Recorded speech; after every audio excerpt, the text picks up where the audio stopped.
Olá! Este nosso encontro é um guia prático, sabe? É pra gente, profissional de saúde, que está ali na linha de frente. A gente vai se basear nas diretrizes do Ministério da Saúde para explorar juntos como podemos humanizar o cuidado em saúde mental na atenção básica. A ideia é transformar aqueles desafios imensos do dia a dia em práticas que realmente funcionam e, claro, que nos tragam mais satisfação. Essa frase é forte, né? Ela resume bem aquele sentimento de esgotamento que, infelizmente, muitos de nós conhecemos. Ela descreve o ponto em que chegou a Roberta, uma médica de família.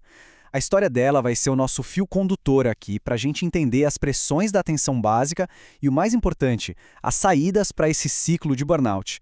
O centro do problema muitas vezes está exatamente aqui, nesse contraste. Pensa só, de um lado, a nossa formação, super focada na doença, em protocolos lógicos, quase como uma receita de bolo. Do outro, a realidade da atenção básica, que é um turbilhão de histórias de vida, de problemas sociais complexos, um cuidado que não se resolve numa consulta só. É claro que esse choque entre a teoria e a prática do dia a dia é uma das maiores fontes de frustração que a gente enfrenta. Então, o nosso roteiro vai seguir uma jornada bem clara. A gente começa entendendo a fundo o desafio da Roberta. Depois, vamos mergulhar nas soluções. O que é de fato acolhimento? Como se constrói um projeto terapêutico singular?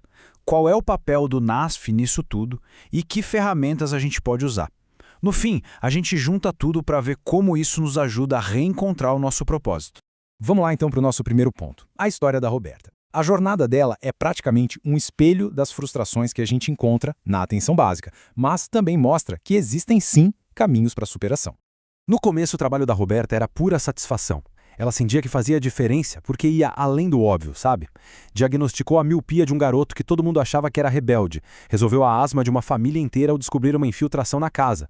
Ela até criou um vínculo tão forte com o Fernando que conseguiu levar ele para o CAPSAD. Os sucessos dela vinham desse olhar para a pessoa, não só para a doença. Mas, com o tempo, o peso da realidade começou a bater. O volume de trabalho, a complexidade dos problemas sociais, violência, desemprego, miséria, tudo isso começou a pesar. Ela começou a sentir que as ferramentas que ela tinha simplesmente não eram suficientes. E aí veio aquele sentimento de impotência, que a levou a criar uma barreira a pensar, quer saber? Vou fazer só o meu trabalho e pronto. E foi aí que o trabalho perdeu todo o sentido. E aí, como é que a gente começa a virar esse jogo? O primeiro passo, fundamental, é o acolhimento. E aqui é muito importante a gente entender. Não estamos falando da recepção ali na porta da unidade, mas de uma postura profissional, de uma tecnologia de cuidado. O acolhimento é por si só uma ferramenta terapêutica.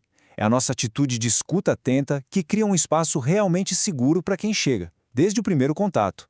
É a partir desse ponto que o vínculo começa a ser construído, e ele é a base de todo cuidado humanizado. E na prática, como é que isso funciona? Bem, ao oferecer uma escuta qualificada, uma escuta de verdade, a gente permite que a própria pessoa organize a sua história, o seu sofrimento. Muitas vezes, só o fato de poder falar e ser ouvido com atenção já é uma intervenção poderosíssima. Isso fortalece o vínculo e cria a confiança que a gente precisa para um cuidado de longo prazo. Certo. Com essa base do acolhimento bem estabelecida, a gente pode dar um passo adiante e usar uma ferramenta essencial para casos mais complexos. O famoso Projeto Terapêutico Singular, o PTS. O ponto-chave aqui é que o PTS não é um protocolo engessado. Pelo contrário, é um plano de cuidado vivo, dinâmico, que a gente constrói junto com a pessoa e a família. Ele é reservado para aqueles casos mais cabeludos, sabe? Ele nos tira daquela lógica de um tratamento serve para todos e permite pensar em soluções que fazem sentido para a vida daquela pessoa. Para a gente entender isso na prática, vamos voltar na Lucimara, a mãe do Fernando. Ela era figurinha carimbada na unidade de saúde. Tinha uma lista enorme de queixas físicas. Usava um monte de remédios, mas os diagnósticos de fibromialgia e hipertensão eram só a pontinha do iceberg. Por baixo de tudo aquilo tinha um sofrimento muito profundo e complexo. E olha só o poder do PTS em ação no caso dela. O processo começou com uma escuta de verdade, para entender o que estava por trás dos sintomas. A análise do contexto familiar mostrou a ligação clara com a situação do filho. A partir daí, as ações foram muito além da medicação. A equipe incentivou a participação no grupo de caminhada e o objetivo final era fortalecer a autonomia dela, que acabou voltando a cuidar do jardim e encontrou novas paixões.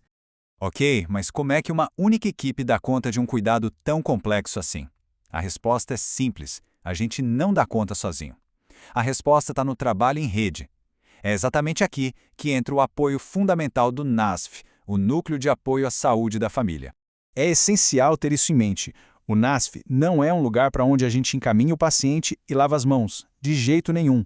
É uma equipe de apoio que trabalha junto com a equipe da atenção básica, dividindo a responsabilidade pelos casos e, assim, aumentando a nossa própria capacidade de resolver os problemas.